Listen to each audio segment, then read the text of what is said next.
Episode 36, the Photime Podcast. When the cat's away, the mice play. All about DStar coming up. So it is episode 36. Welcome into the Photime Podcast, found online at photimepodcast.com. My name's Cale, and I'm your host. Hey, I had a catastrophic Dell die the other day, or a dying Dell, or whatever you want to call it. My computer crashed completely. I lost everything, emails, logins. I should have backed it up. There you go. I just said it out loud. Matter of fact, the song that's playing right now, I had to buy that again because it was on the PC that died. Now, some ham buddies are working to get that rolling, and maybe they'll get it fixed. We'll get it back up, and I can pull some stuff off. But until then, it's me and you, but not this entire episode, because coming up in just a few minutes, Jeremy and George are here. Kel's had a crazy week here in the upstate of South Carolina. It's been kind of wild for the entire state of South Carolina. And on behalf of the citizens here, thank you for your prayers and your thoughts as we continue to recover through this horrific flooding that we had, especially points south of me. It was really rainy, and we had a lot of water here in the upstate. But from Columbia, south and east of those points down around the state capitol has been really tough, and really feel for those folks. The folks there in the EOC in Columbia are doing a fine job with the South Carolina Heart linked repeater system, and the call there is Kilo 4 EMD. Got a nice net been running for a few days, and the folks are doing a great job. Amateurs have really stepped up in this instance, and it's been nice to listen to those folks as they work to recover inside their area of operations. Now, like I said on the front end, I'm out of town this week, so Jeremy and George are going to come in here and talk about DStar. Now, I got to give you a heads up. This thing is like almost an hour and 45 minutes long. The first segment's right about 45 minutes. The second segment's about an hour. But there's so much information covered here. If you have any desire to learn about DStar, or if you know someone who's interested in learning about DStar, this is the show you want to share with them. So make sure you pass that along. All right, George and Jeremy up in just a few minutes. And really, thank you, too, for doing this for me while I was out of town. Really appreciate you guys stepping up and taking care of the audience here on the Photime Podcast. They'll be back in just a sec. This portion of the Photime Podcast is brought to you by Kenwood USA's TS480. It's an HF and 6-meter transceiver with a built-in tuner. It also works all modes at 100 watts. Tailor-made for DXing, the TS480 transceiver raises the bar on portable ops, and it's on sale now at mtcradio.com. Grab your new TS480 SAT from mtcradio.com. All right, thank you, Cale. Folks, this is Jeremy KF7IJZ, and things are a little bit different this time because Cale's not here. And with Cale gone, we have an opportunity to play a little bit.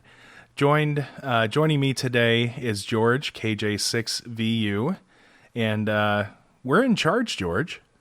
Hey, Jeremy. Yeah, I know. It's like Mom and Dad are gone on vacation and they left us at home alone. It is. What could possibly go wrong with that scenario?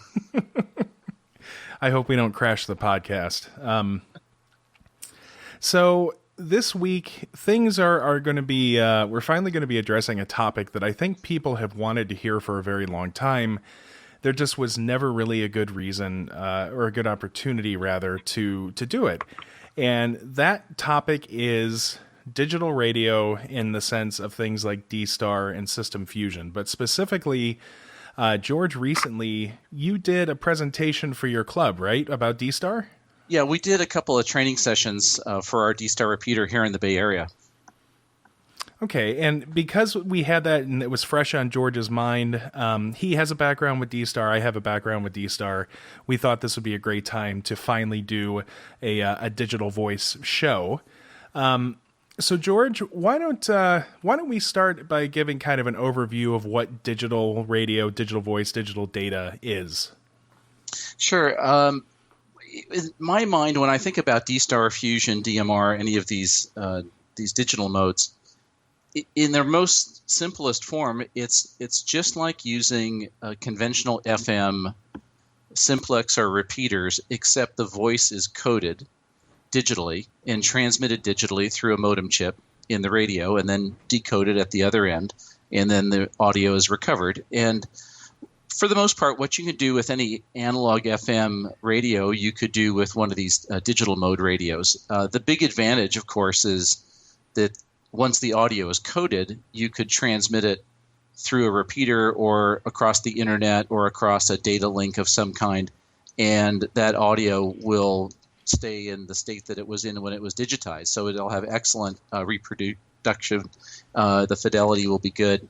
And of course, being a data stream, you can also add other features too. And what are some of the other features that we typically see in addition to just the digital voice? One of the most common things is sending data along with or instead of your audio. So in the conventional FM world, if you wanted to send a small amount of data, let's say like an email message, you could use conventional packet radio, which is essentially a modem hooked up to your radio and your computer, and you can send messages. Most of these digital modes have that kind of small message capability. You can transmit your GPS location or emails or text messages and the like. So it's really handy. It kind of blends voice and these slow data modes together. Okay, and what I find interesting about this is, and the reason why I think this episode is going to be a little important, is when I got started back in 2009, I remember I would have conversations with people such as, should I get an APRS radio or a DStar radio? And those two things are completely different.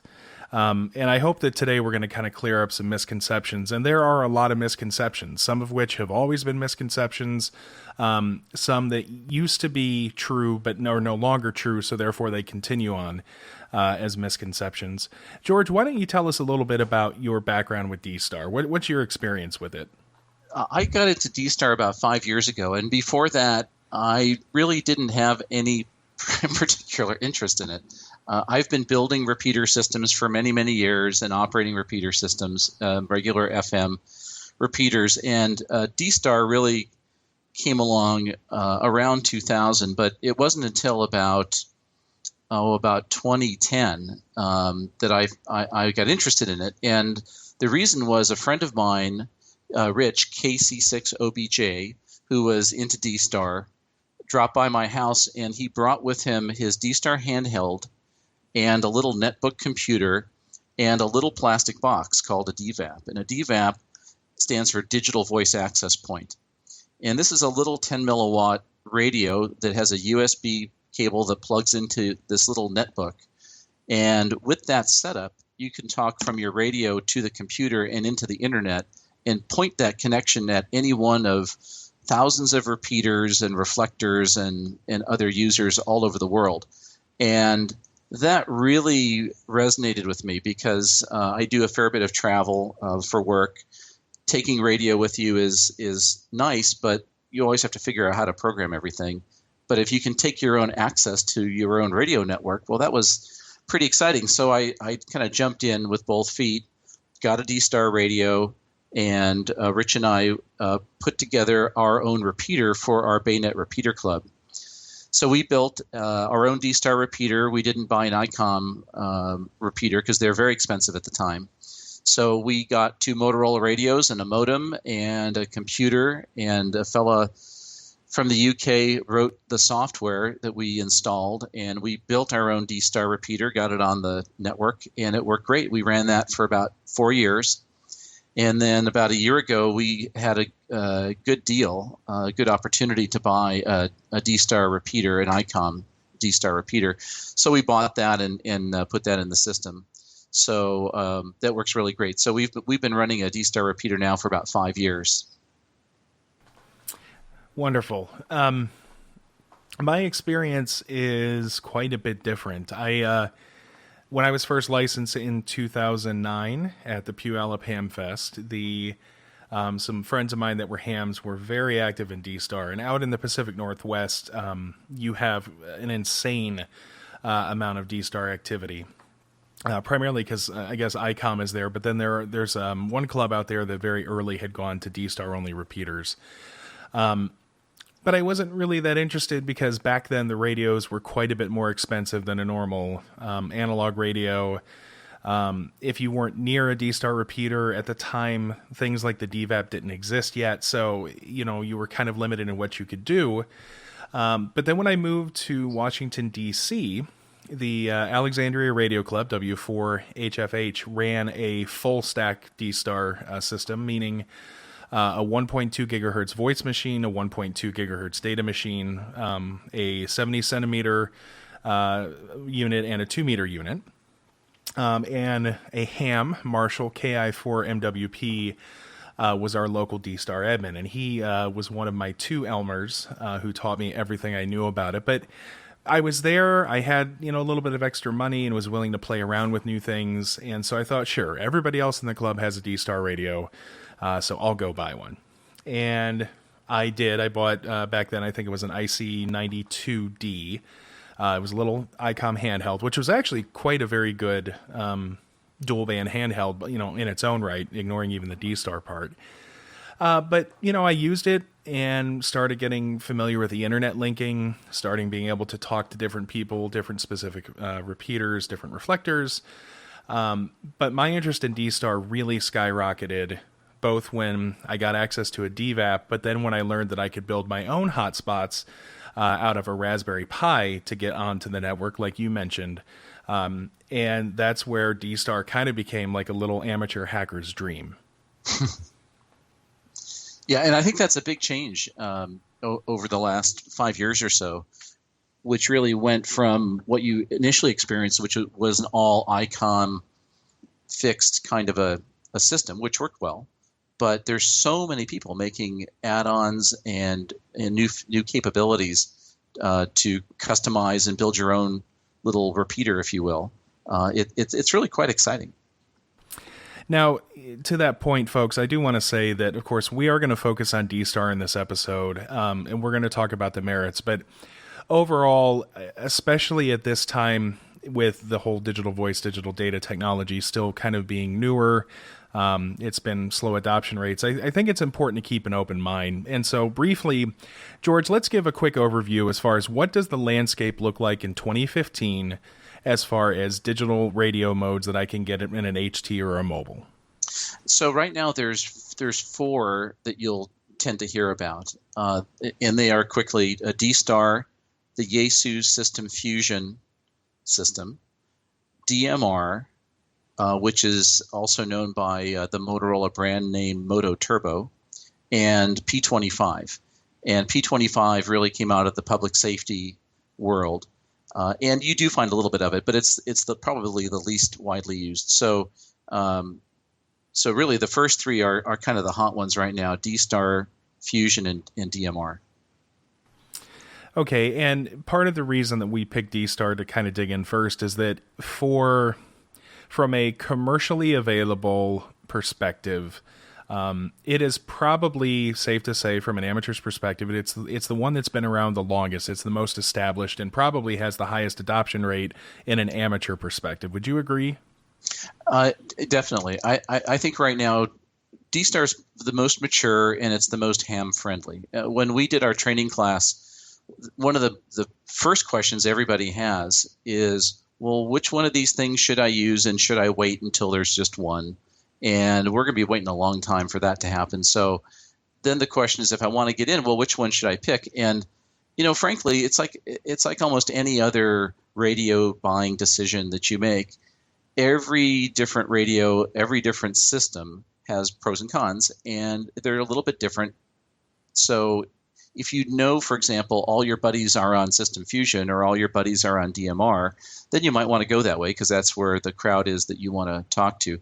But if you really don't have a reason to pick one, you just want to start somewhere, I would definitely go with DStar. That's my particular preference. And the reason is very simple. It boils down to this. It's the most mature, meaning it's got the most features and number of devices out there that you could pick from.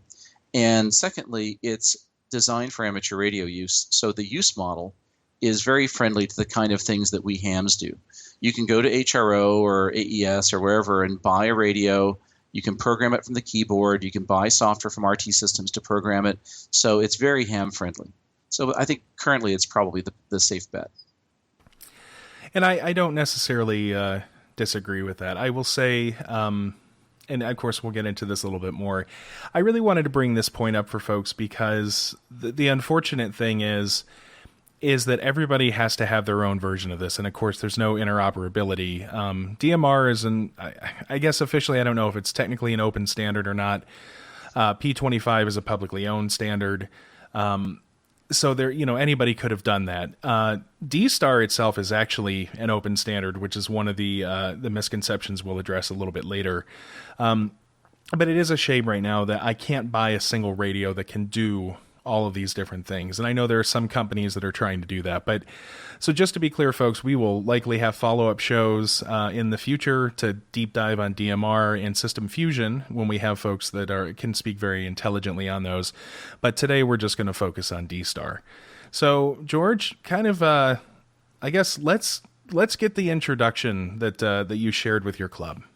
Okay, sure. Let me make one more point on the topic of the different systems briefly. By the way, DMR is an industry standard based protocol. So Motorola really drove it, but there's many vendors that make DMR compatible radios. Connect Systems, Hytera. There's a lot of folks out there, but they're not very ham friendly. It's not.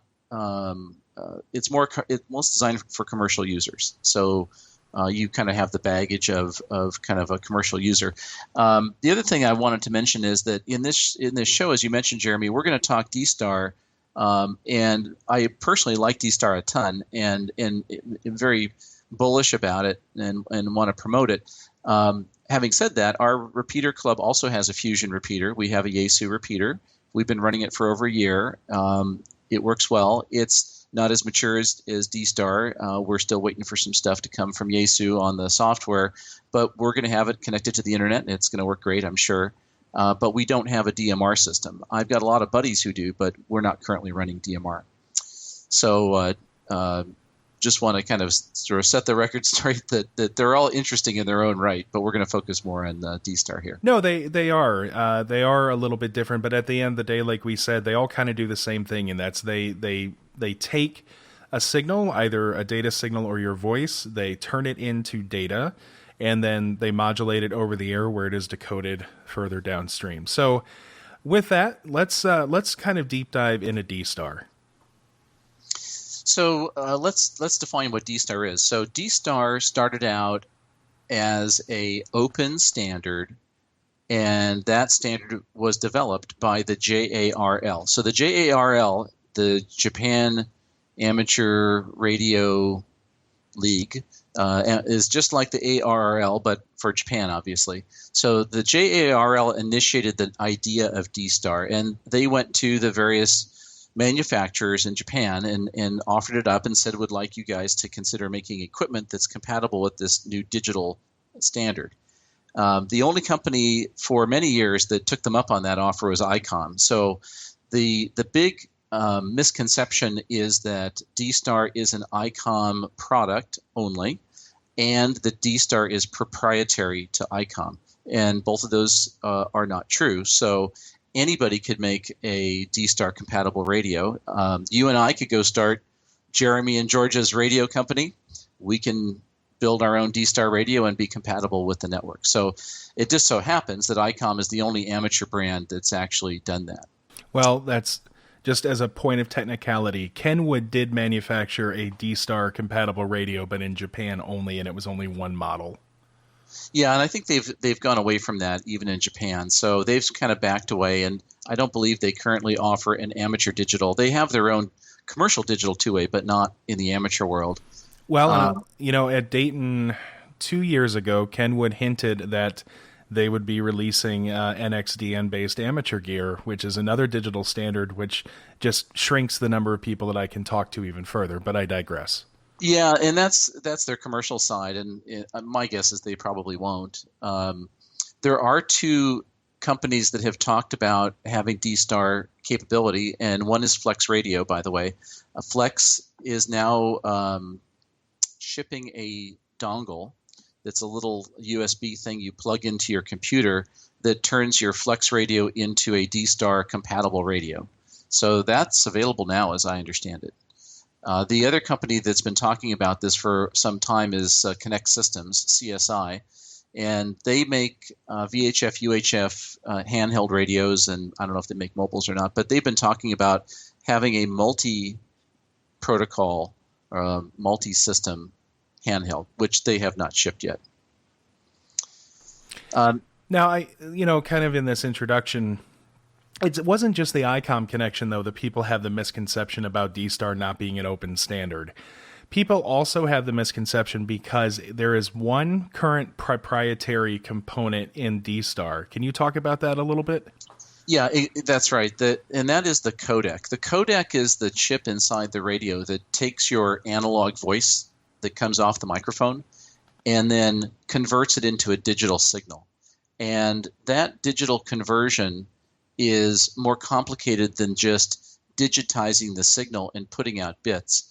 There's a lot of very clever algorithmic software, if you will, or implemented in hardware that not only digitizes that audio, but compresses it in a very efficient manner. So for the DStar radios, they chose to use a codec, a coder-decoder chip, from a company called DVSI, which stands for Digital Voice Systems, Inc., I believe.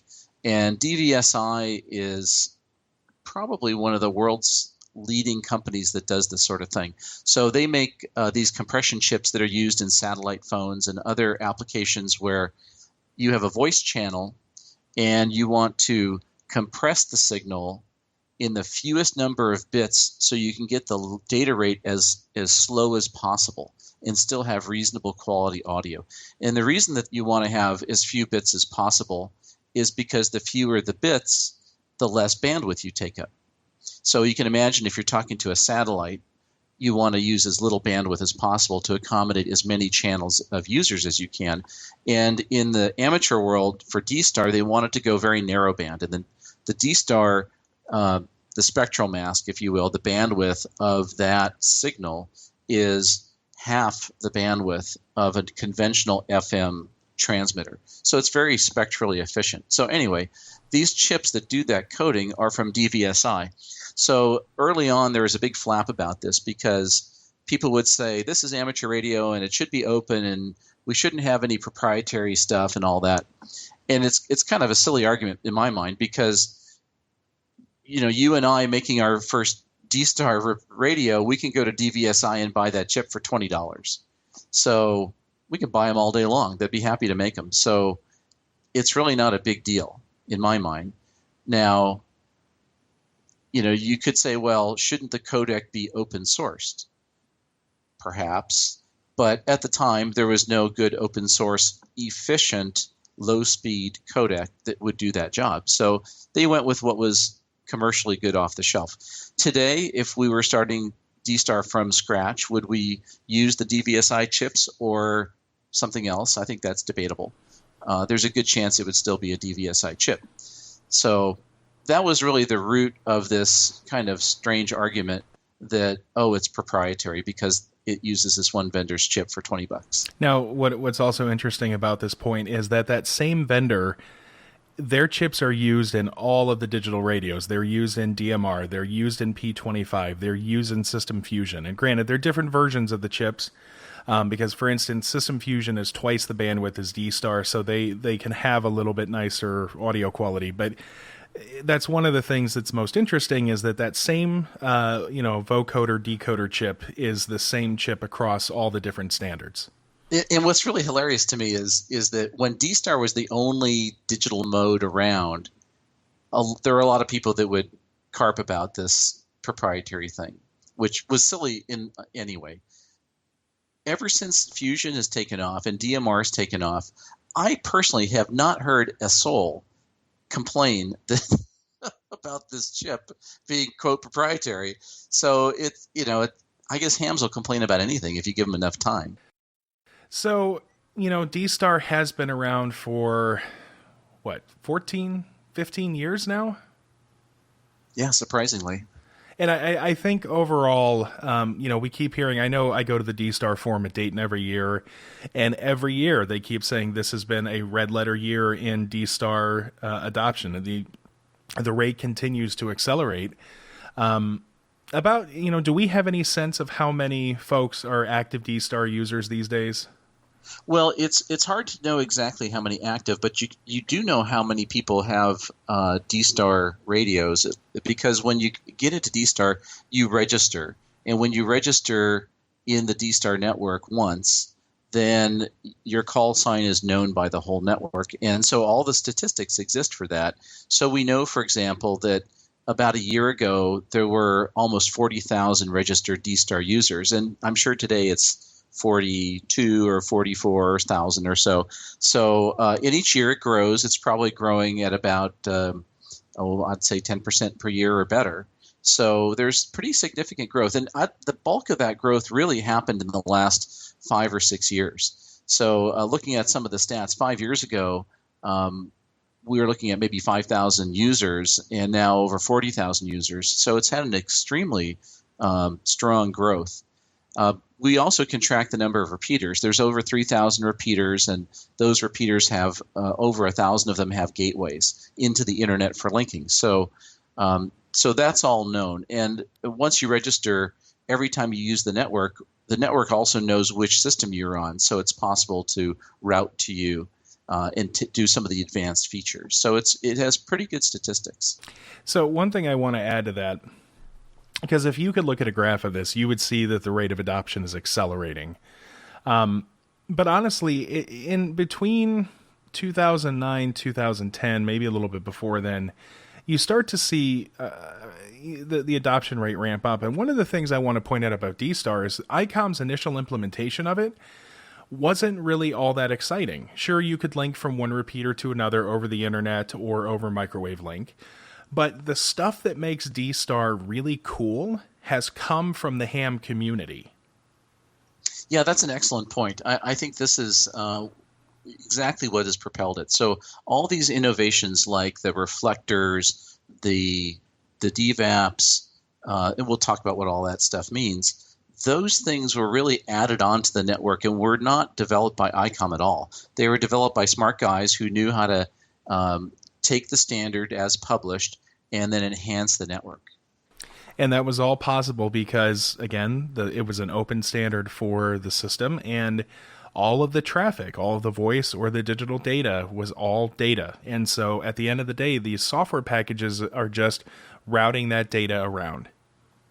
Yeah, exactly. That's right. And you can imagine once you have a digital data stream, well, the sky's the limit. It's really your imagination of what you can actually do with that. So, a good segue is that, we keep talking about digital voice, digital data. Kind of talk about when I have a DStar signal and I have a DStar radio, what can I do with that? Well, basically a DStar radio will do everything that a conventional FM radio will do plus. So with a conventional radio or a DStar radio, you can talk radio to radio simplex, and there's nothing involved. It's just two radios. You pick a simplex channel and you talk back and forth. The only difference is one is analog and the DStar radio will be digitally coded. And by the way, if you listen to that DStar digital signal with your FM radio, it just sounds like noise. So as you would imagine, it's modem tones going so fast it sounds like noise. So the second thing you could do, just like conventional FM, you could talk through a repeater. So I could put my radio on a repeater channel. It's got a DStar repeater. I go into the repeater. It repeats my signal. Everybody else can hear me. So that's identical to using a conventional FM repeater. Now, at this point, this is where the DStar network starts to really give you more power, and that is do you link. Sorry to interrupt, but when we talk about the DStar network, we're talking about how DStar starts to interact with the internet, correct? Yes, normally. I mean, it is possible to do it on a private data network too, but really nobody does that. It's all pretty much done through the internet, meaning once I've got this digital signal going to my repeater, if I add a computer to my repeater, now I have a portal into the internet. Because at that point, my voice traffic has been coded and is now in a TCP/IP data stream. So that TCP/IP network data could either go into the public internet, or you could even put it on a private data link between two sites. but mostly people link through the internet. So in addition to simplex and talking through repeaters, you could point your DStar repeater to what's called a reflector, and a reflector is identical to what in the analog world we can use with systems like the IRLP system or Echolink or Allstar. Those are three examples of analog voice over IP systems where you can send your analog audio digitized, send it to a server somewhere in the world that takes your signal and repeats it to as many other stations as are connected to that reflector. So there's the same concept in DStar. So there's a reflector, and you can hub multiple repeaters to that same reflector, and all of those repeaters are now linked together off that one hub. So in addition to those modes, there's a very unique capability in DStar, which is called call sign routing. Call sign routing was one of the first things that was available in the original DStar definition as ICOM and the JARL defined it. Call sign routing allows you to connect from one user to another user by specifying their call sign, and the radio network will figure out the best route to get to that person based on where they were heard last. There's some similar capabilities in DMR, but it's pretty useful. It's almost like making a phone call to somebody. That's often used in Japan, not very often used in the U.S. from what I've seen. The reflectors are much more of a common use. So those are all kind of voice connection options. There is low-speed data. Every DStar radio can run a 1200 bit per second, 1200 baud data channel. So in the analog world, you would have a TNC that's a modem hooked up to your radio to send slow-speed data. With DStar, that's built in. You don't have to buy a TNC. It's already part of the radio. So that's kind of a nice feature. There's position reporting, what's called DPRS, digital APRS, automatic GPS positioning, which could be sent along with your signal. So this is one of the reasons why DStar is very popular for MCOM activities, because when I transmit and send voice to the other station, I could be sending my GPS coordinates along with it at the same time. I could also send text messages, email, images, and other data through the same radio. So that's really a very powerful set of features, especially in these disaster communications kind of situations. Yep, and in addition to that, I can use my DStar radio to connect to a computer to do, like George said, anything I would have done with a TNC. I can send data that is radio to radio if I had some form data I wanted to send. And actually, some of the newer DStar radios actually give me even more bandwidth for data by nixing the voice channel in the data stream and allowing us to use that for all data. In fact, actually, another cool thing that is starting to happen in the latest generation of DStar devices is I can actually connect to them over Bluetooth or through an on-the-go cable and control them via an Android application. That's right. So ICOM put out an Android app, and it lets you set the configuration of the radio through the tablet. It displays the status of the radio, like the signal strength, the frequency, the mode. It gives you a map so you can figure out where the local repeaters are and easily program the radio. It's quite an improvement over the old days. It is, and it also keeps a running log for every digital QSO you have, because I'm receiving the call sign of the folks who are communicating to me. I can also get a tally of that and also understand how they got to me through the DStar network. You know, I'm talking here about the latest generation of ICOM radios, but at this point, there have been, I would say, 4 different generations of DStar radios from ICOM? Yeah, 3 or 4, and the early ones were really kind of a pain to program and use. They were really not very user-friendly, but they've really come a long way. Yeah, they really have. In fact, I'm somebody who got in. If we say there were 3 generations of radio, I got in at the tail end of the second generation, and while you could do everything you need to do through the front panel, having software was almost a prerequisite to make it easy to get your radio set up, just to be able to connect to your repeaters, to be able to do any of your linking to other repeaters or reflectors. So, I mean, there was a barrier of work that had to be done there. But the radios today are dead simple. They're much easier to use. I would still use the programming software because there's limited keyboard data entry. So getting the programming software is really a must. I found, but you also get more features since you get the programming software with the cable.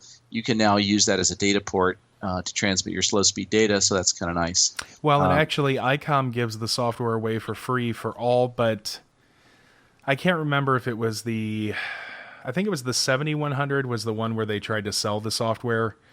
But I mean, for things like the 880 or the 51, like they give software away for free. It's not the greatest. It's not as good as RT Systems, but it is something. Yeah, I've used the ICOM software. It's adequate, and for free, it does the job. I think if you're looking at buying a nice new radio and you just want to make it as easy as possible, I'd probably go with the RT, wouldn't you? Yeah, or although to be honest with you, I've had good luck with Chirp for at least my 880. But the RT Systems, I like RT Systems. It's expensive, but the reason I like it is because I can maintain a common library of frequencies and repeaters and other stuff that I can then easily move from one radio to another without having to go through a lot of headaches because they can all kind of share one database. But yeah, that's a good point. One of the things that is different, though, about a DStar radio, because right now most of our listeners who have an analog experience are used to just programming repeater pairs, a receive and a transmit frequency. Maybe there's a PL tone, maybe there's an offset, something. And that's what you're used to with programming. But with DStar, there's a lot of other data that we're programming in the radios beyond just the repeater information. Yeah, and that's the thing that really kind of throws people at first. And of course, it seems complicated to start with, but it's not so bad. It really boils down to you have 4 text fields that are 8 characters long, which contain a call sign or some series of characters that tells the radio, or rather, the radio, when you press the button, the radio tells the repeater you're talking to what to do with your voice stream. And we won't deep dive into that now, but it's the 4 call signs people call it, and it's very reminiscent, if anybody saw Demolition Man, at least I think it was Demolition Man, to the 3 seashells. Okay, that's a terrible joke. Sorry, don't know. Okay, I guess I'm the only one that saw that. So I would mention, by the way, also with this new crop of radios, if you put the DStar feature set aside for the moment, I've been very impressed with the quality of the radios. I think they're excellent. The handheld radios are compact and very good performing radios, very nice audio, transmit and receive. The 5100, which is the high-end mobile radio, is a super feature-packed radio. I can't stand the LCD display, to be perfectly honest. No, it's terrible. But, if you can kind of look past that, the functionality of the radio is really superb. So let's go through what's on the market today if you were buying a new DStar radio. So from the handheld front, they still manufacture an ID31A, which is a 70 centimeter only radio, has built-in GPS, and also has the ability to upload lists you download from the internet to put all of the different reflector information in so that it's very easy and turnkey to be able to switch reflectors or communicate in different ways. The other option is the ID51A Plus, which is the most recent version of the ID51. It's basically a dual band version of that, also with built-in GPS, but it has a neat idea or feature that there's an SD card, and you can even use the radio to record your QSOs, DStar or analog, which is actually a really awesome feature. What I like about those radios best is they have GPS receivers built into them, and if you show up in a new location, you can interrogate the radio and say, take my current location and show me the local repeaters. And you can sort that by analog or digital or both. And it'll give you a list of repeaters, and you just scroll down the list and you select one of those repeaters and it programs the radio. And that is a great feature. And I do want to be clear, that's only applicable to the ID51A Plus or the 50th Anniversary Edition. The original 51 did not have the analog, the GPS analog repeater stuff. And also, the one step you have to do is going to DStar Info and downloading a list of repeater information to load into the radio. If we have time at the end, I'll come back to this feature because I confronted ICOM about why can I only have a database of 1,000 repeaters at any one time at that time 2014, when I have a 32 gig SD card. Why can't I load the entirety of the United States in there? And their answer was really frustrating, which was, why would you ever need more than 1,000 repeaters? Maybe I'm driving across country, which I have done several times. But that's just such a short-sighted answer, but I digress. There's one other radio that you might want to also mention, and that's the 1.2 gigahertz radio, the ID1.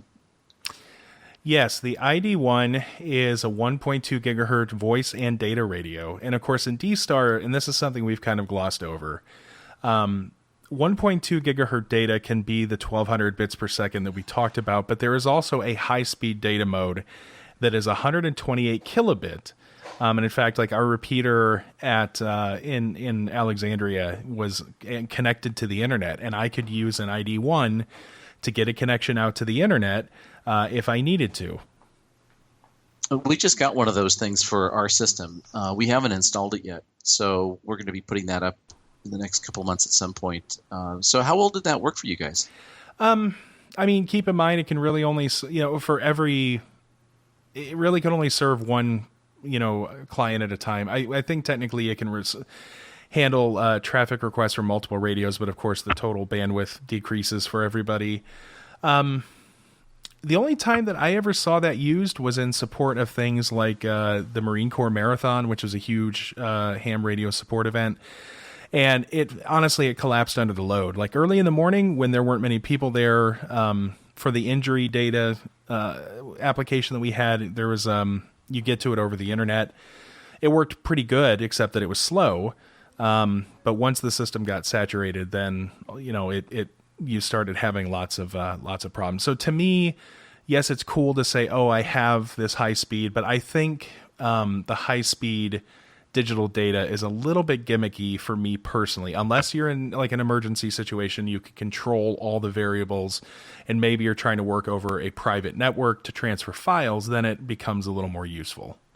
Yeah, that's the mode that we're going to be shooting for. So the purpose for this was really in a disaster situation where the phone system is out and we're supporting the Red Cross or the FEMA urban search and rescue teams that use our repeater.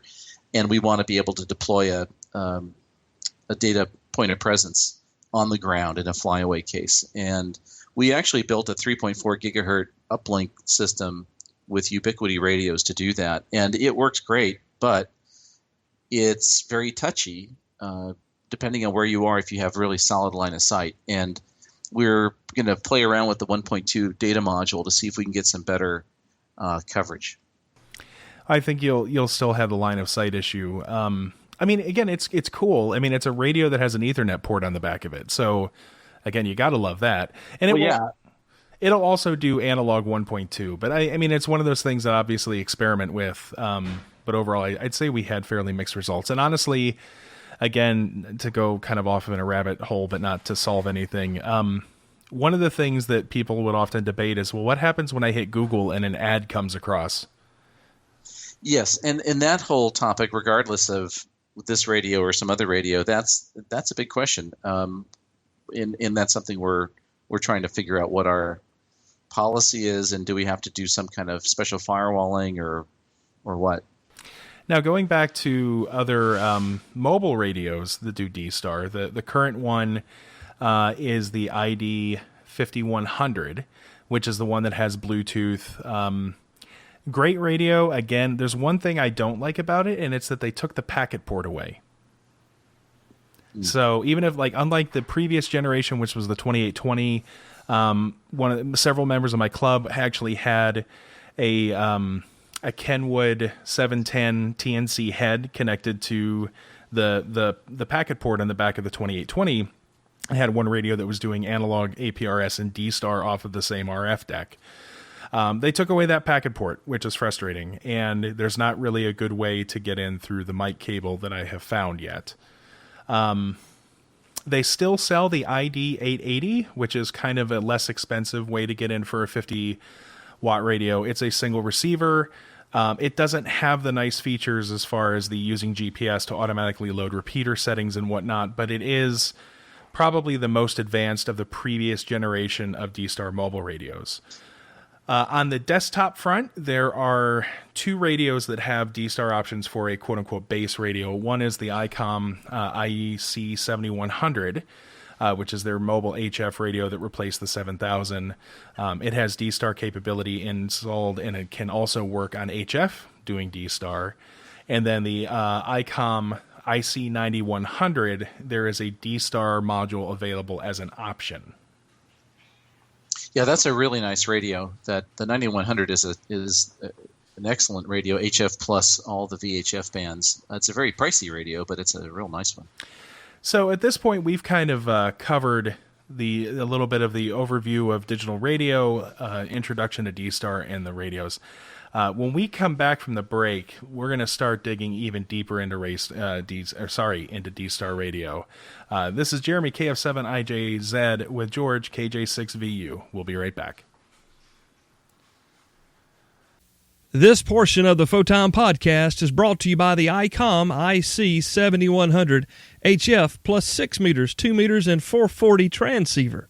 The IC 7100 features an industry-first intuitive touchscreen. Up to 100 watts out on all the bands makes operating fun and easy. The factory DSP enhances your experience, and DStar voice and data can take you around the world even when the bands are not cooperating. You can find the ICOM IC 7100 at mtcradio.com today. All right, we're back. I have freshened my drink, can you guess what I'm drinking? Are you drinking sweet tea? It's sweet tea Crystal Light, but it's sweet tea with lemon Crystal Light. Now, the last time you drank Crystal Light, Kale gave you no end of grief. That's why I'm bringing it up. Now, I got to be honest with you. So apparently they do make a sweet tea that's just a sweet tea version. My dad drinks that, but I haven't found it in our local grocery store, so I'm drinking the lemon tea. Well, I'm drinking tea. I'm drinking iced tea here, but it's not Crystal Light. I'll tell you that. Well, this is tea-flavored diet water. Okay. So we kind of covered quickly some of the equipment, and, that ties really into another misconception. But this misconception is one that used to be true, but isn't as much anymore, and that's the pricing of the radios. There was a time when you paid a very pretty penny for anything that had DStar written on it. And I think ICOM learned a lesson over the years, because when there's a high financial barrier to entry, their adoption rate was very slow. And of course, as soon as they dropped the prices of the repeaters, which they actually did ahead of System Fusion, all of a sudden people are buying genuine ICOM repeaters. And of course, if more repeaters go up, more people buy the radios. And of course, if the radios are affordable, more people buy the radios. So what are we looking at these days for the modern DStar radios? So the DStar radios are pretty much priced about the same as the equivalent radios from the other Japanese vendors. What I mean by that is there's really kind of two big buckets. There's the ICOM Yaesu Kenwood class of handhelds and mobile radios, and by and large, when you compare similar featured radios, they're in the same price range. If you're going to compare it to like a Bofang radio, they're in a completely different league. So you're not going to see a $35 DStar radio. You're going to see a $400 or $500 DStar radio, but it's going to be equivalent to the Kenwood or the Yaesu. So, like, for example, if you look at the mobile radios right now, the top three mobile radios from each of the vendors, Kenwood TM D710A, the Yaesu FTM 400, and the ICOM ID 5100. So these radios are all essentially the same price. The Kenwood is about $640, the Yaesu is about $600, and the ICOM is about $600. So once you're looking at that high-end class of radio, there's really no premium for the digital radios. In fact, of the three, the Kenwood is the most expensive, and it does not have a digital voice mode. Funny thing. No, but they did just put a GPS in it. It does have the APRS modem. Yes. I'm not saying that it's worth the extra $40, but they did just add a GPS to it. But, this is a lot different. Even a year and a half ago, when I bought my 5100, I paid $7 or $7.50 for the 5100, and then I had to spend, as a giant, a black eye, I had to spend another $40 or $50 to buy the mounting bracket. Now they sell the quote-unquote 5100 special edition, which comes with a mounting bracket. Yeah, they learned their lesson on that one pretty quick. Yeah. Must have been that email you sent them. It was more than an email. There were some words exchanged with Mr. Novak in a public forum.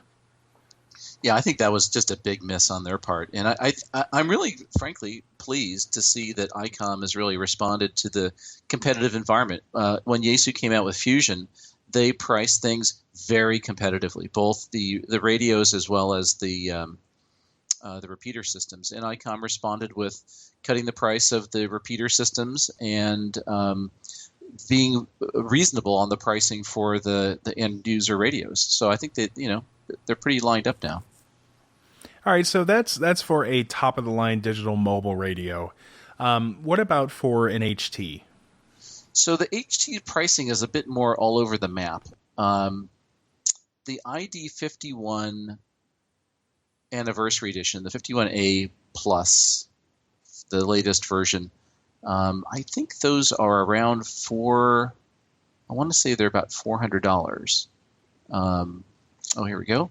$400. That's the top of the line ICOM HT, $400. If you compare it to Yaesu System Fusion, the ID1, which is the first digital radio they came out with, is about $310. The FT one, the ID1's the ICOM radio. Excuse me, I got my FTs and IDs confused. So the Yaesu FT1D, $310 versus ICOM $400. So that's a bit of a difference. The new Yaesu System Fusion radio, the FT, I assume 2DR, yep, is about $550.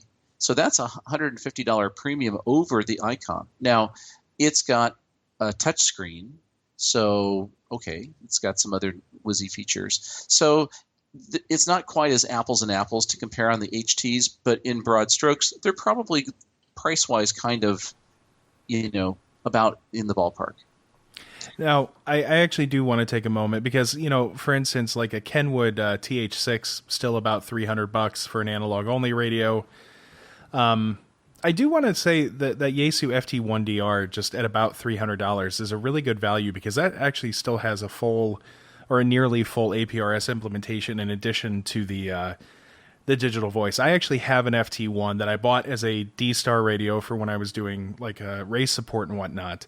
But I recently had the chance to use it to have my first Fusion QSO with it. And, for the money, it's a really good value. Of course, it's not compatible with DStar. But I just wanted to put that little plug in there to show that, again, I'm not an ICOM Nazi. Yeah, so actually I'd agree with that. I think the DR1's a pretty decent little radio. I think the menuing system is way better than the older Yaesus. If you forget the digital mode for a moment, it's a nice radio. The battery consumption could be better, but that's kind of true with most of these HTs. We all wish the battery would last longer. But it's a very nice radio, and then you add the fact that it's also got the digital mode for that price. I think it's hard to beat, considering the Kenwood is about the same price and it's analog only. Much as I love the F6A, the Kenwood F6A is a great go-to analog HT, but the Yaesu is pretty attractive. Now, I will throw out there, if you're interested in a DStar radio and you're looking to buy a previous generation, I mentioned earlier the IC92AD. Actually, probably my favorite HT of all time. Kind of regret getting rid of it, but it was a very nice analog HT in its own right. Had DStar built in. These days, they can be had for quite a bit cheaper than this stuff. So, if you want to weigh in, that's a good way to get into DStar with that 92, but you will want to make sure you buy the programming software and cable for that radio. I would agree with all that. I found the 92 of that generation, the 92 AD was probably the easiest radio with a bunch to program. It's really not a bad radio to program from the front panel. Easier, in my opinion, than the mobiles at the time. But you can see those. You go and used for $250, maybe $300. So they're in very good shape at that price. And they're indestructible. Ask me how I know. How do you know? It might have been dropped a time or 20 doing various like race support events or stuff. Well, say the belt clips weren't very good on them, obviously, but they had a metal frame. I mean, they were a pretty like you said, they're not a piece of plastic. They're a beefy radio. All right, and then from the kind of HF perspective, the 7100 goes for about $1,100 these days, $1,000 to $1,100. The 9100 with the DStar option is, I think, around $36,000 to $4,000. I don't think our average listener is going to be going out and buying a 9100 for DStar. Yeah, I think they start around the high 20s, but I think the 1.2 module is optional, and you could price yourself up into pushing 4K. But I do see those radios used from time to time at around 2K. And the guys who are using those are either really doing a lot of weak signal VHF, satellite work, that sort of thing, and you can add DStar to it. They also use them running DStar on HF, and you could do that on 10 meters. So there's a bit of activity there. It's a little niche-y, but there's some activity. All right, so we've kind of given a pretty good overview of the radios. Let's kind of start talking a little bit more about the technology. So I think the thing that is interesting to understand is how does this thing really work? What's kind of under the hood? From a user's perspective, you really don't need to know the underlying technical bits and how it works exactly, but I find it interesting. So I think it's worth talking about it a little bit.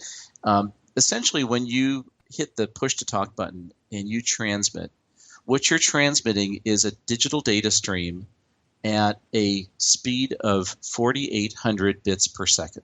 So if you remember, the first modem you ever bought was probably a 300 baud or a 1200 baud modem. Maybe you're younger than that. I would say my first modem was a 14.4.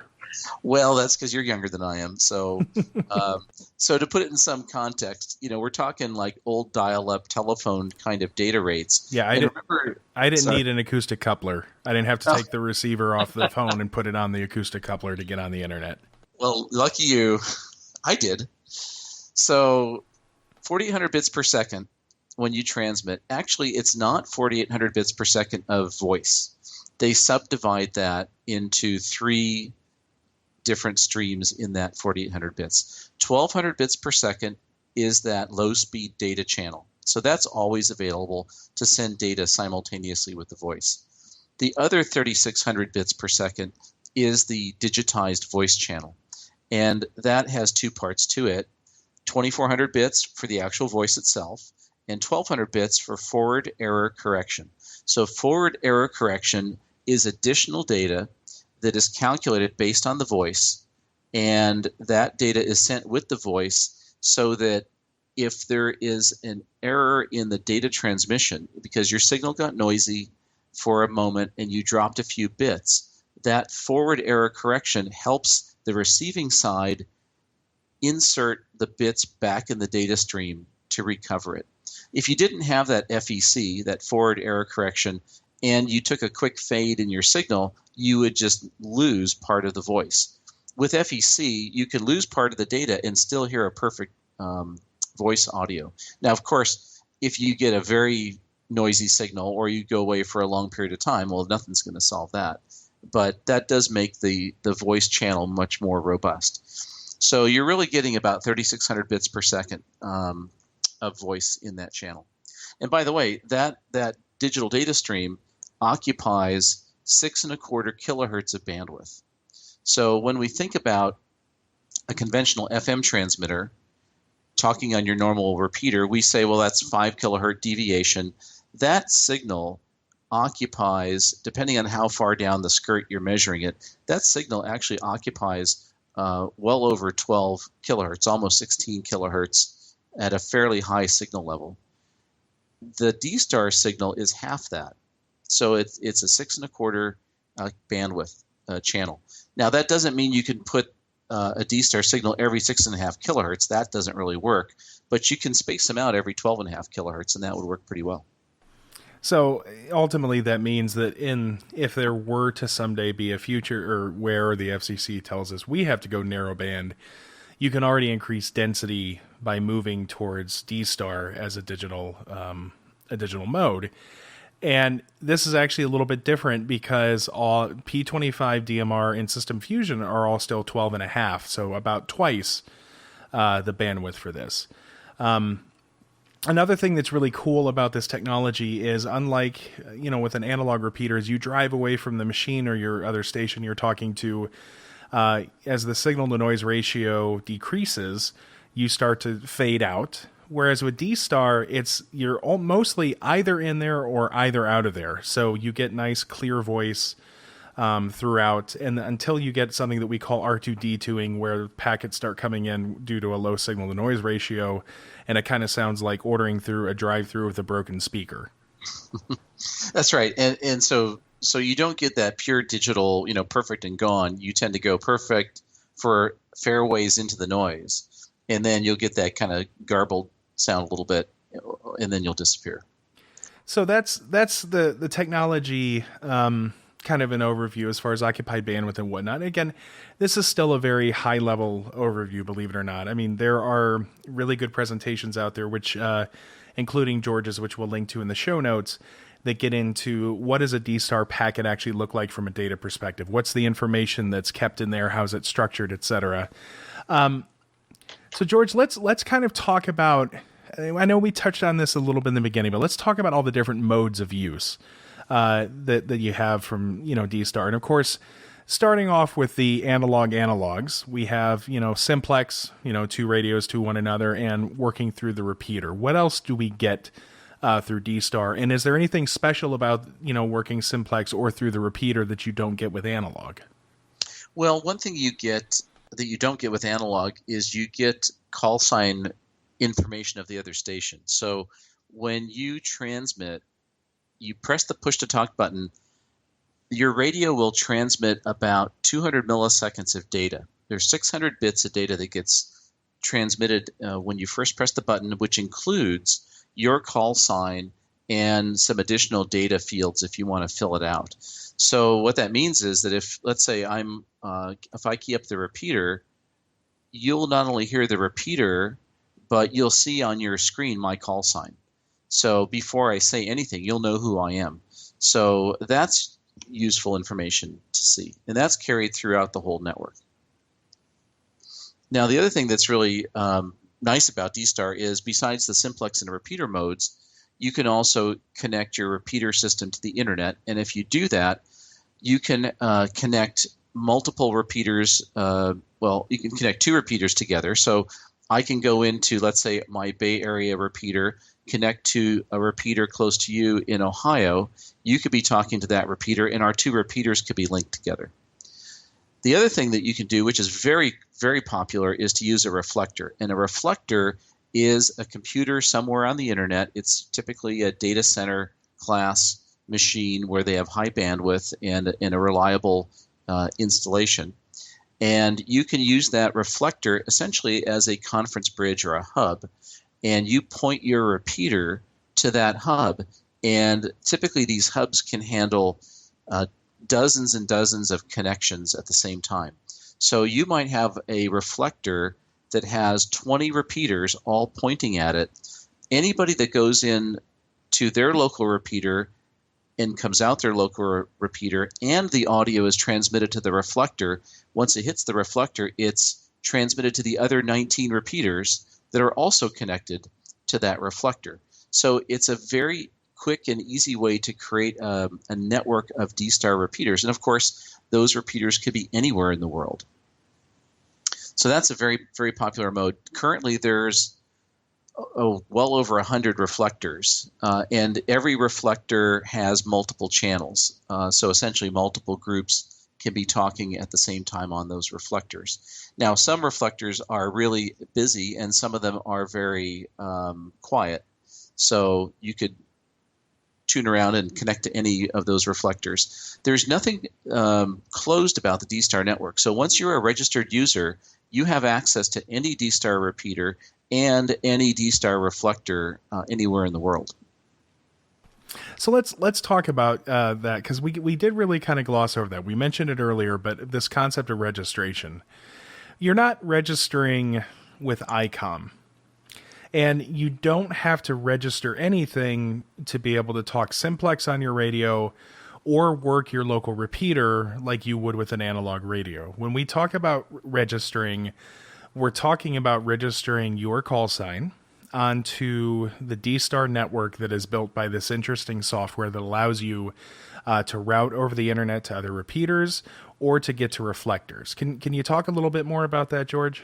Yeah, so exactly the way you described it, you don't need to register to go simplex or through a repeater, but as soon as you want a gateway into the internet systems need to know that you're an authenticated user, that you're a legitimate station.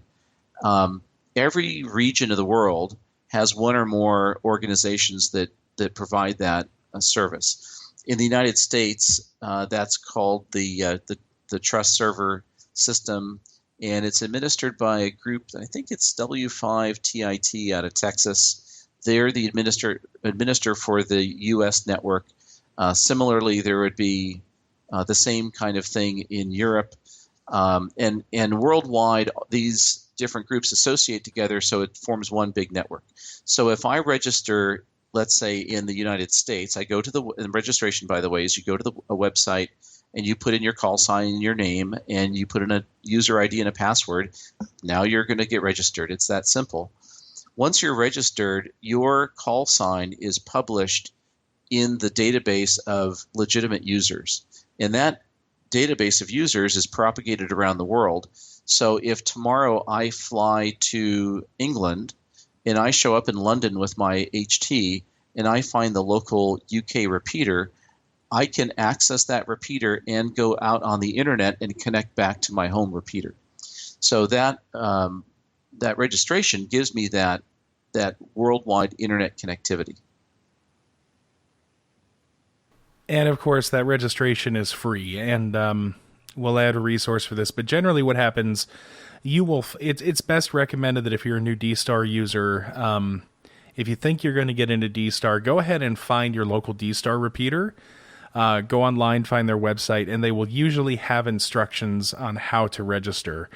In the event that, because there are some repeater operators that are a little bit slower or they don't like to manage registrations, there are other ways to get registered through other repeaters, but we'll make sure there are links to resources for that in the show notes. In this registration process is a little odd. You would think that everybody would go to one website and register. The way that they set it up initially was, just as you described, each repeater system would be able to register users locally. Now, being in San Jose, California, I would register on my local DStar repeater. There's no reason why I couldn't register, let's say, on a repeater in New York. The only good reason I could really think of for not doing that is that if you ever use call sign routing, the system is going to try to figure out where you were last. And if it doesn't know where you were, it'll default to your home repeater system. So in that corner case, yeah, maybe it makes sense to logically register in your local repeater system. But there's really no other reason why that I could think of. Yeah, and unfortunately that is, like you mentioned, it's kind of a shortcoming. I don't think they're trying to address it yet, but for instance, I registered with Alexandria, and now obviously I can't hit the Alexandria machine, but you can't transfer your register from one to another without a significant effort that really yields no results. But I bring this up in general because I have talked to a lot of frustrated hams who went out and bought that shiny new DStar radio and tried to go change what reflector the repeater was linked to, and they got no joy because they hadn't registered on the gateway. And then in some cases, it took 2 days for the admin to see the request and follow through on it. Yeah, I think this is really kind of an issue because if you register as a new user with a club that's very active, the registration process from the moment you hit the button to the time that you are enabled could be as short as just a couple of hours or days, a day. If the administrator of that registration site doesn't process the registrations, it could be a long time. And I've had several people contact our club and say, hey, could you please register me because I can't get any response from my local group. And we've done that. So, there's always groups that are willing to do that sort of thing that are kind of pretty active like our Baynet system is. But you should try registering in your local area first. If that doesn't work, then you can register through another group like ours. All right, so we've kind of talked about what you can do, how you can get around, what are the types of things you can talk to. One of the things that I think is also another shock for hams starting to get into DStar are the 4 call signs, which we joked about earlier. Do we want to deep dive on that a little bit? So it's really something that you want to have explained in detail live and in person, and really kind of too much detail for right here, right now. But we can give kind of a quick overview. At least people are familiar that there are 4 call signs. That's right. So when you configure your radio to use it in a DStar network, there's four text fields that have to be programmed in your radio, and it's these 4 text fields that get transmitted every time you press the PTT button. So in that first couple hundred milliseconds, when you press the push-to-talk button, 4 fields of 8 ASCII characters each get transmitted. Now, these 4 fields tell the network who you are and what you want to do. Those 4 fields have odd names, and I wouldn't get too hung up on the names, but the first field is called the UR field, or your field, which is, by the way, not your call sign. Number 2 is called the RPT1 field. Number 3 is called the RPT2 field. Number 4 is called the my call sign field. So let's make it simple. We'll go in reverse order. So the last of the 4 fields, that's where you program your call sign. So in my radio, I put KJ6VU in that field, and I will never change it. So really, there's only 3 fields that I'll ever change. Now, the UR field, the first one, tells the repeater you're talking to what the action is that repeater should take. This is the equivalent of sending a DTMF sequence on an analog repeater. So in an analog repeater, if you want to turn something on or off, you send it a sequence of DTMF commands, tones. In the DStar radio, there's no DTMF tones normally, and the command to the control system, if you will, is that first UR field. That's where you put a string that says, connect me to this remote repeater, or connect me to this reflector, or disconnect from that reflector. That's where you put those commands, and that's the field that gets changed the most often.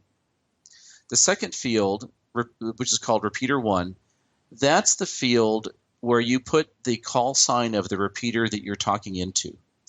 Now, the reason you do that, it's kind of like a PL tone. If you think about it for a moment, what if in this area we had 2 repeaters that I could get into on the same frequency? How would they know which one I'm talking to?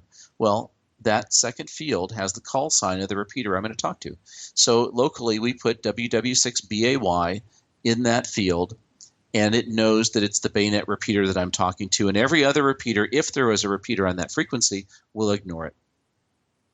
The third field, called RPT2, this field is what you populate if you want to send your signal out on the internet. So think about it this way.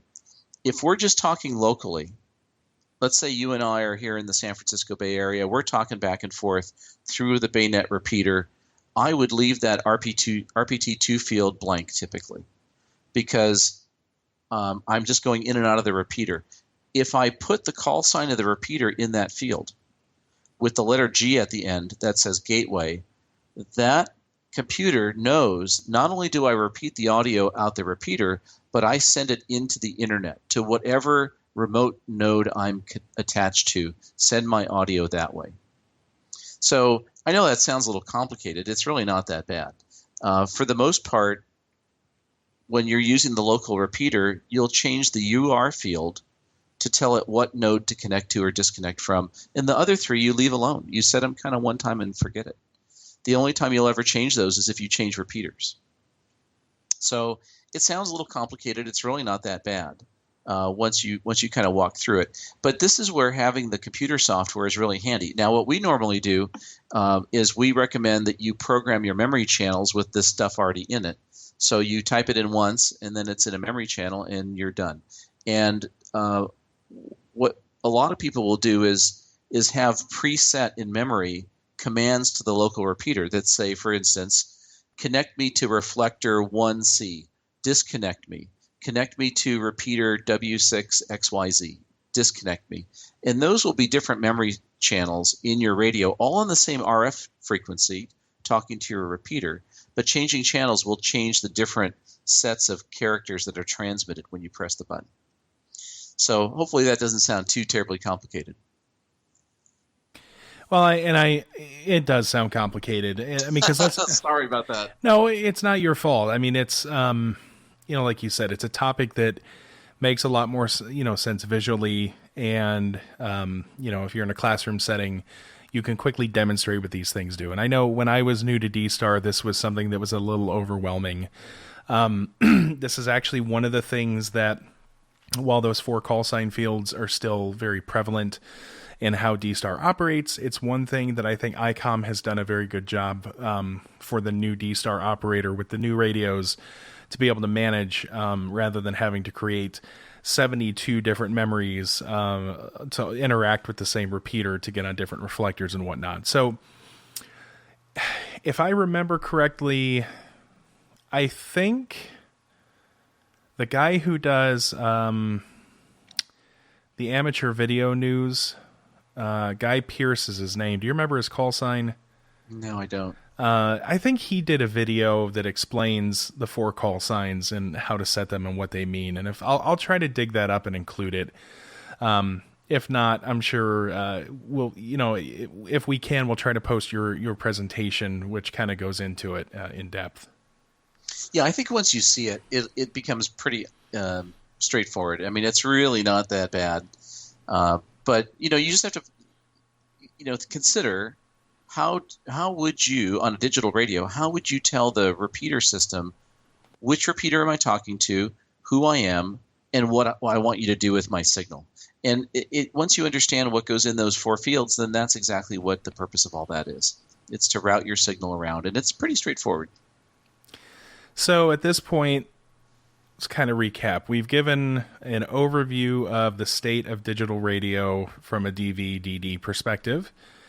We've deep dived into DStar as far as what it is, kind of ICOM's baby in the United States, but not a closed system. We've gone in and talked about the features of the radios, what those look like. We've deep dived on the actual signal characteristics. We've kind of talked about these 4 call signs. So what else do we want to talk about? This is all the basic stuff. I mean, it's all the core DStar things. I think we should spend a few minutes talking about some of the really cool things that are available to you to buy or build that's beyond the basic repeater system, like DVAPs and things like that.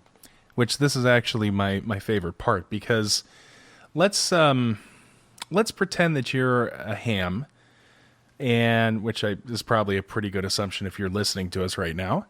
And let's say you're interested in DStar, but even a $400 radio is too expensive for something to play around with. The first thing that's out there for you as somebody who wants to experience DStar but doesn't want to make a huge investment is something called the DV dongle.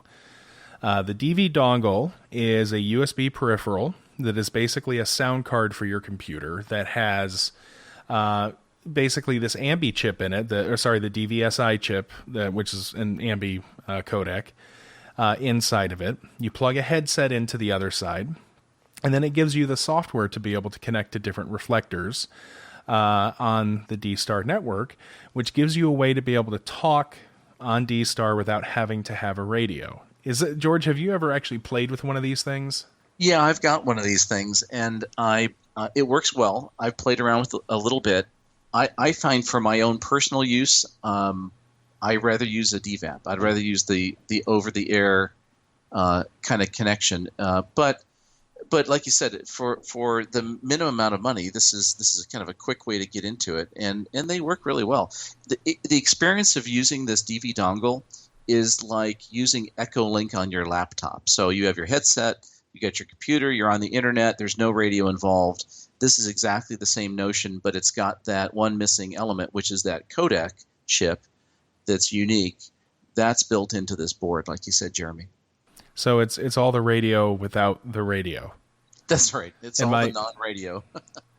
So moving up from there, as far as cool add-ons, I would say the DVAP would be the next thing to cover.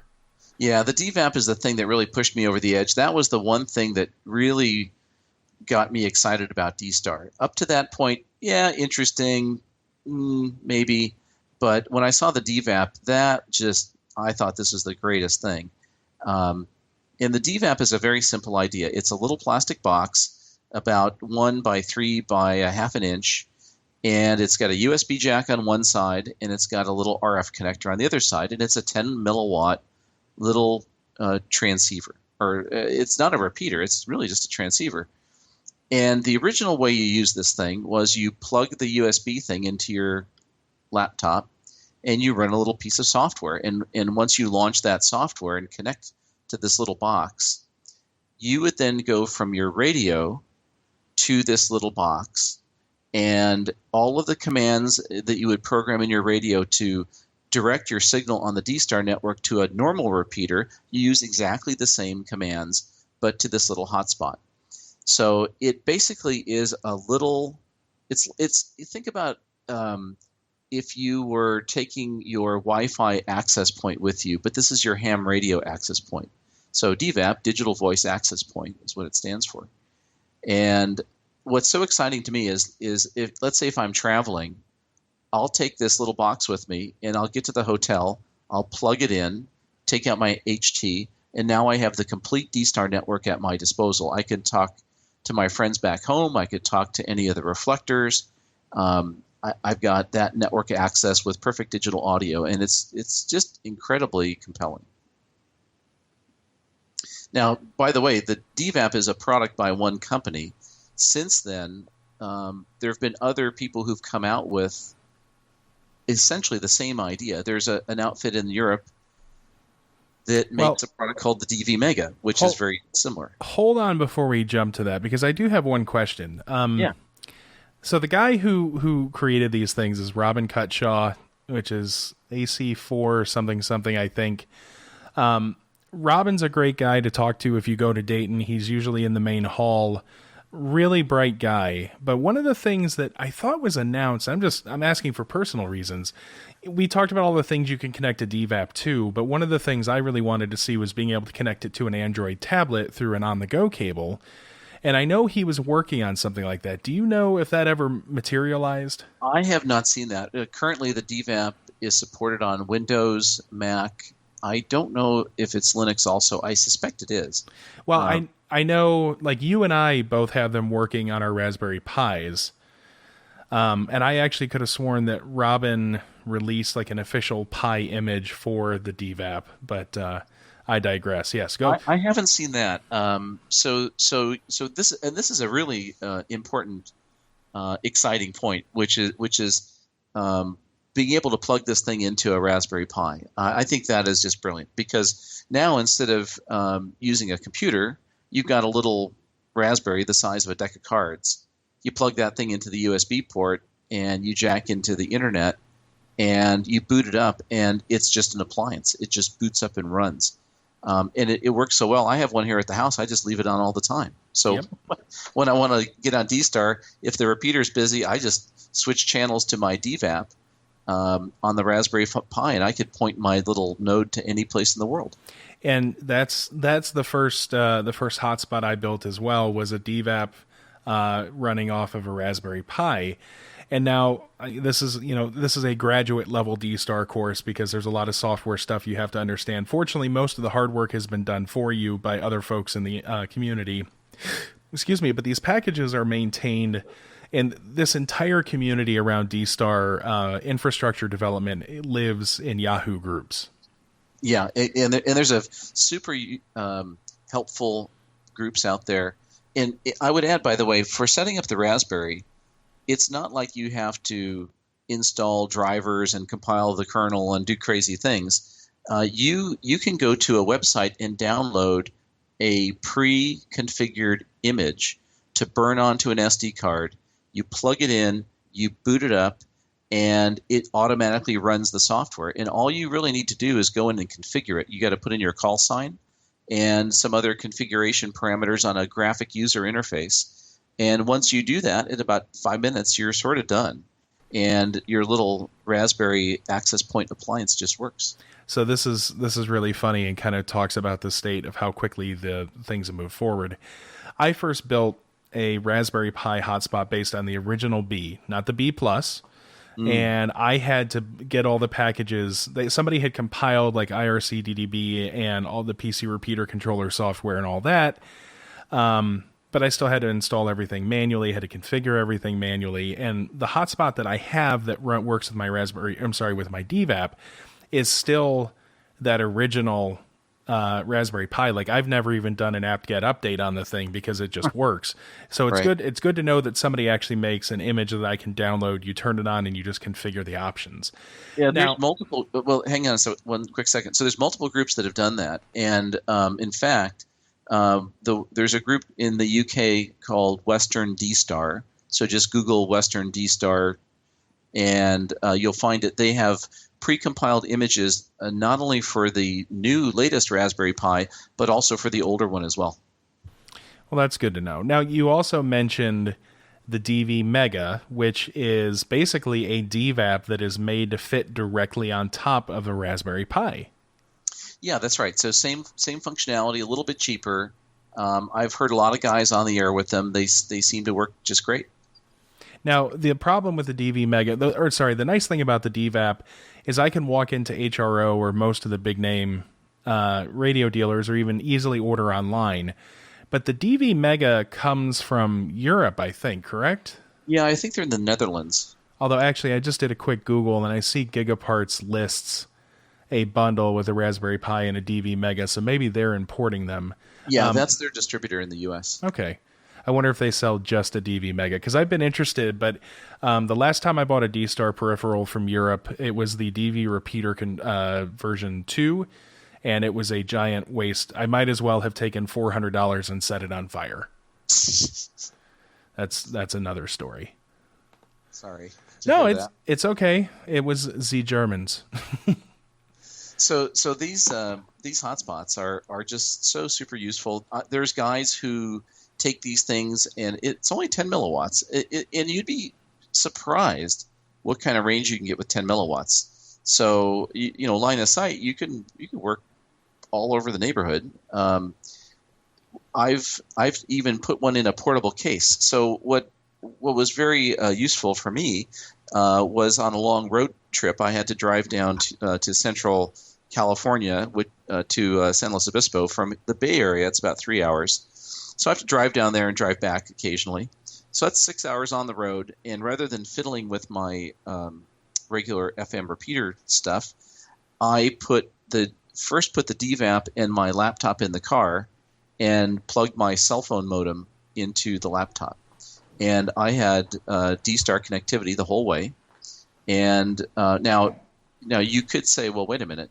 This is ham radio, like RF, only from the mobile radio to the trunk of the car where the DVAP is. The rest is on the cell network. Well, that's true, but it does give me a way to connect into the network. An Elmer of mine, Craig K4GOR, who I'm pretty sure will never hear this, it's sad to me because he looks at all this and he's like, none of this is ham radio.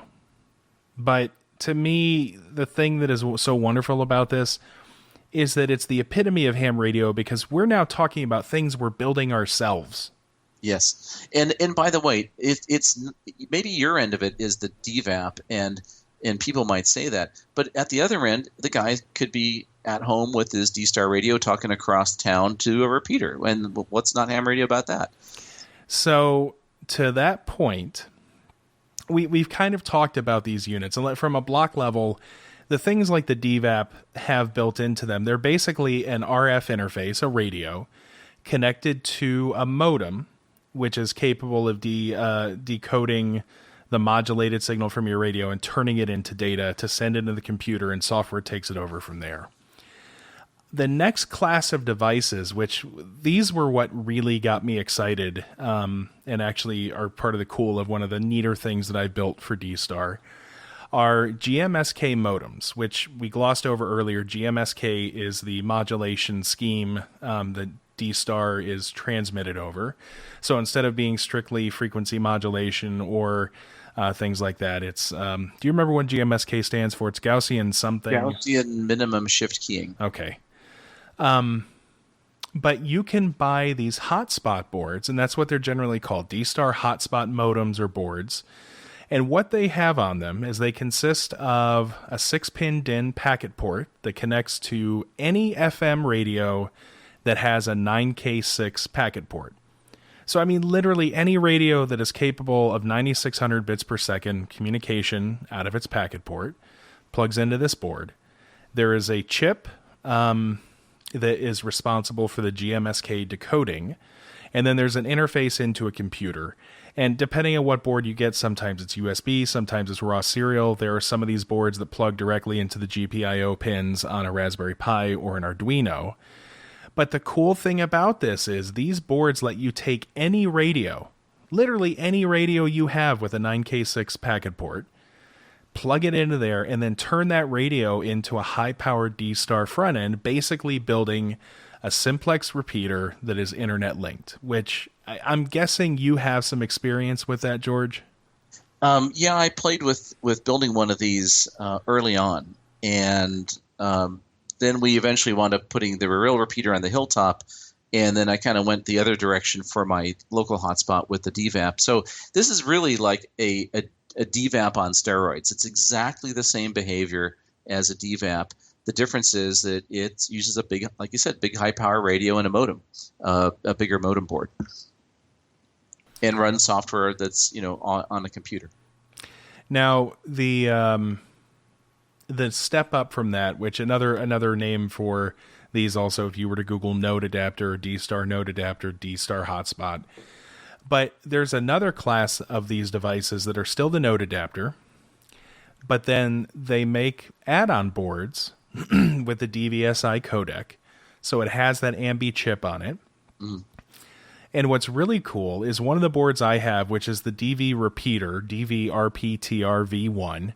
I'll make sure to include a link to Bruce's website, which I haven't spoken to him in a while, but he makes one of these things and did a limited run of the Ambi boards, which basically give me a Yaesu compatible mic connector. And with this device and a little bit of software, I can turn any radio into a standalone DStar radio. That's pretty slick. I mean, this is the sort of thing that's exciting to me to see. What could you attach onto that network? I mean, that's pretty cool that you could do it yourself. Yeah. So, I mean, in this particular case, I had the DV repeater board. I had the one downfall of all this is that you either need to leave it connected to a computer so you can change like what reflector you're linking to or what repeater you're linking to, or you can obviously program the box and it will remember your settings. So if you only need to be able to talk to one, it's fine.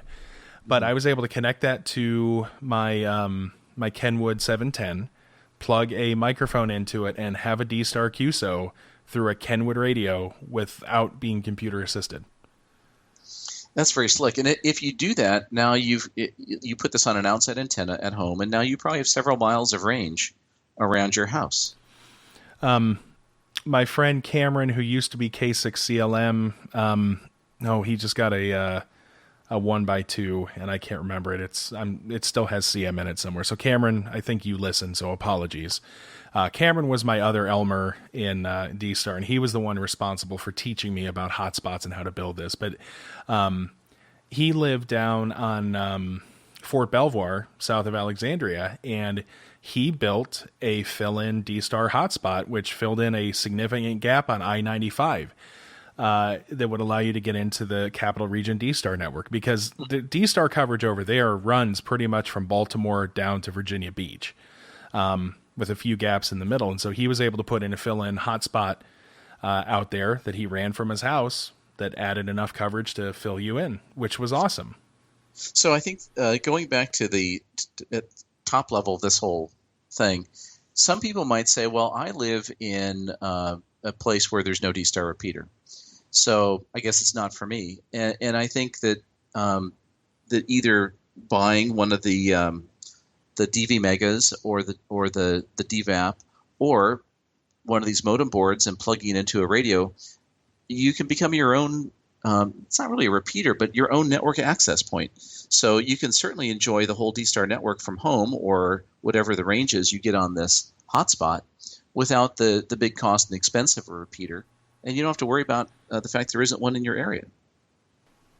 And the nice thing about it is, too, you don't have to use the latest and greatest. In fact, Motorola, GM300s, I think are incredibly popular radios to use for this because they're bulletproof.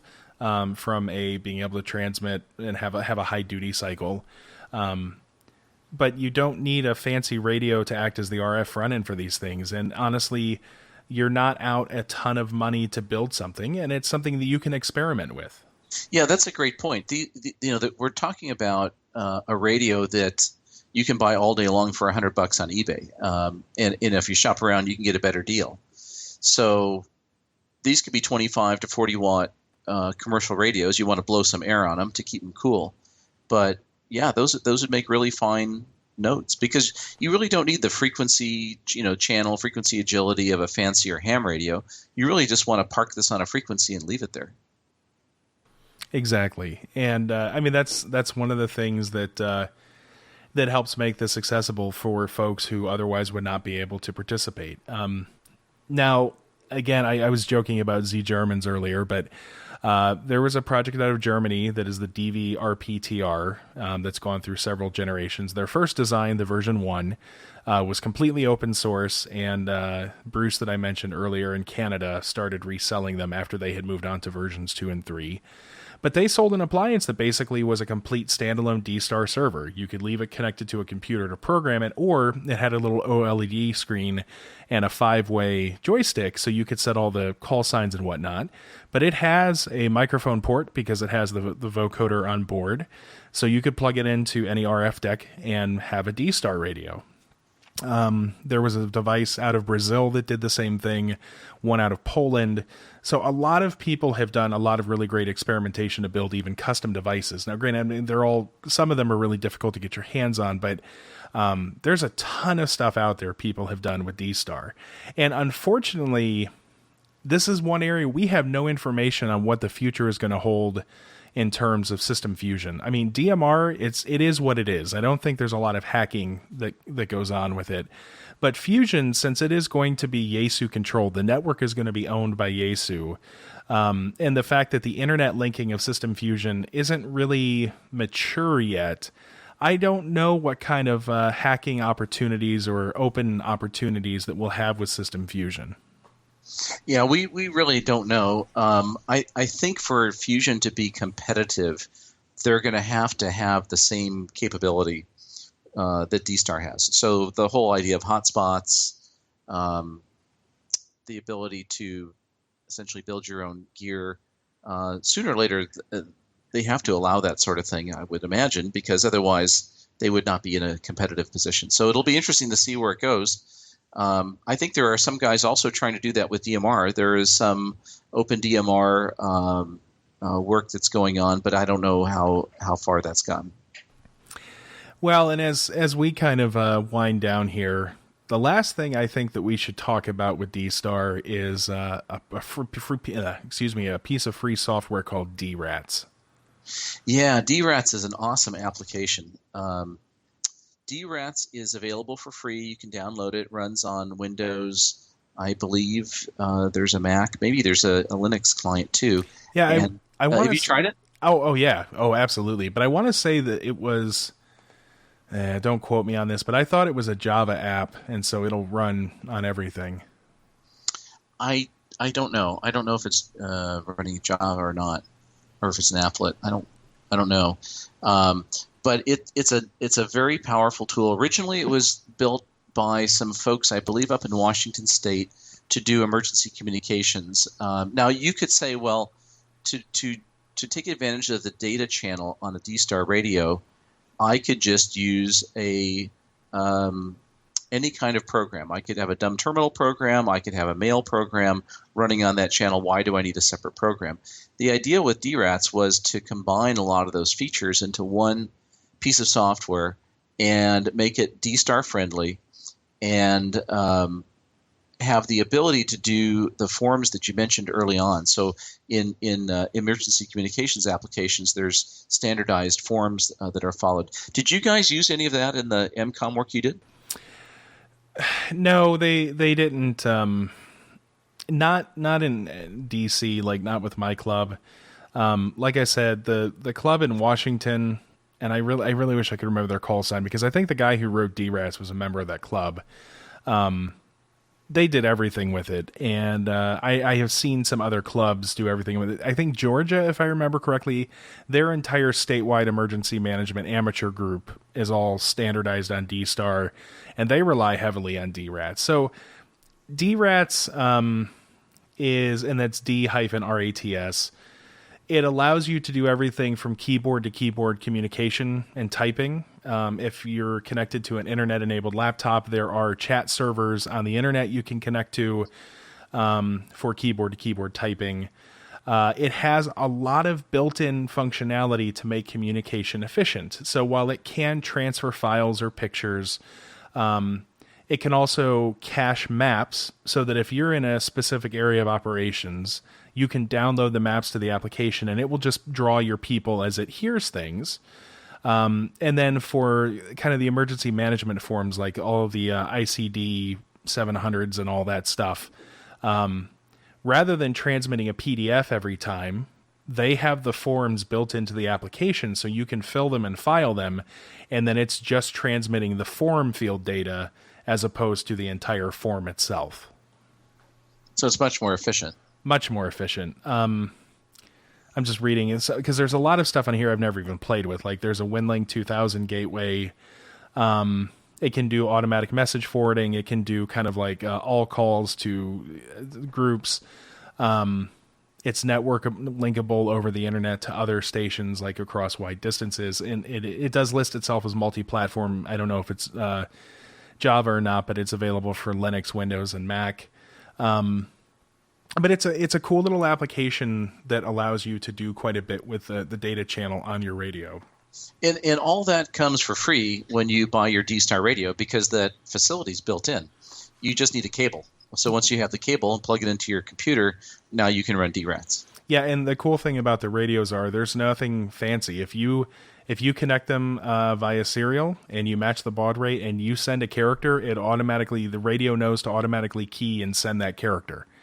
So like George said, everything's built in. Now, the only thing that does stink about DRATs is I don't think it has been maintained in a very long time. The last release looks like January of 2013. Yeah, the original developer, I think, moved on, and another group have taken it over. So I don't know what the plan is to enhance it or not. I think it pretty much does what they wanted it to do. So I don't know that there's necessarily a big list of things that are on the to-do list. But anyway, quite capable. And it looks like it's Python, not Java. Okay. Which makes it even cooler. By the way, when I started playing with it, I was up and running on chat in seconds. I tried sending an email to Rich, KC6OBJ. Off it went. He checked later on, and there was the email. I got on the chat server. I asked for a couple of questions as a newbie, and the guys in the chat server were super helpful and used the file transfer function to copy some documentation to me over the radio, and it was very eye-opening. I mean, it's one thing to kind of read the feature set and like, yeah, I guess that's great, but when you actually sit down and use it and it works, it's pretty fun. I mean, it's even if you're not doing it for MCOM, just to have that capability for any kind of public event, or even just text chatting if you want to do text chat over the air. All right, well, I think we have covered pretty much everything on the DStar front. Not in depth, but I think we've hit everything with a good shotgun blast. I wonder if anybody's still listening. Well, we'll leave here. If you send an email to me with the word pumpkin in it at kf7ijz@gmail.com, then I'll know you were listening at this point. There you go. Now, what are they going to get if they listened? A friendly thank you for listening. That's very generous. Look, if you listen to the podcasting day episode, I mean, we've already arranged some incredible deals for our listeners. So, a hearty thank you should suffice. There you go. Well, hey, thanks so much for hosting the episode. This is really fun. Oh, it was. Yeah, I love these kind of just get together and talks. And we've folks, we've had a lot of other topic ideas as well, and so we continue to be excited of the upcoming month. So, like I said, I think we're gonna take some diligence and try to get some folks on who are system fusion experts and DMR experts, so that you guys have complete information. But given that DStar is the most established, we decided to start there. George, anything you want to follow up with or leave us with? I think I would just say there's really no reason to jump in and really have a good time. I don't think you could make a bad choice by going down the DStar path, and which is not to say the others aren't good too. I listen on the reflectors, in particular on Reflector 1C, which is the international reflector out of the UK, and there's a ton of traffic on that reflector, and every day people are on there just excited as can be. Talking about how wonderful it is to be on DStar. So, if the best motivation for getting into this is just to kind of join in and I think you really enjoy it a ton. I would agree with that. I think the only thing I would leave our listeners with is a point that, again, we forgot to mention in the beginning, is that the clarity is there. It's communications clarity. It's not FM, line of sight 200 feet away clear. It's not full spectrum audio, voice audio.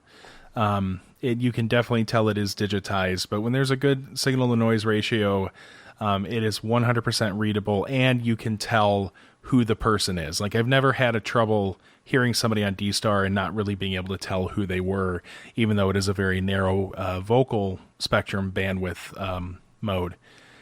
But George, thanks so much.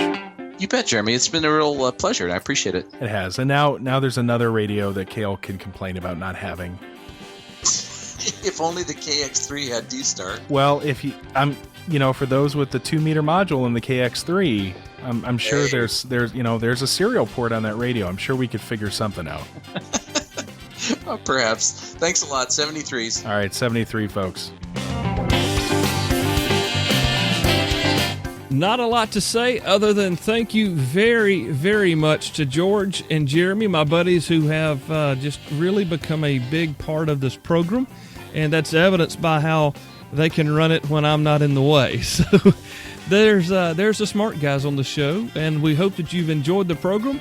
We hope that you'll share it with your friends. Like I said, if you know anybody interested in DStar, if they're wanting to learn more, or you want to try to maybe bring it to your area, this may be something you want to share with your club. Just hit the share button on the bottom, and it'll take it to all your Facebook, Twitter, Google Plus, etc. fans. And we hope that you will do that in hopes of spreading the message of the Other Ham Radio Podcast. It's Faux Time. Anyway, thank you so much for listening. We'll be back next time. We'll do it all over again. And again, a big monster thanks to George and Jeremy. Hope you guys enjoyed the show, have them being here with you. And again, thank you to Main Trading Company for making the podcast happen, the best podcast sponsor in the country. Make sure you go check them out at mtcradio.com. I'm going to roll out, though, guys. I'm going to continue to dry off up here in the upstate and hope that you all have a great week, and we'll catch you next time. 73, y'all. God bless.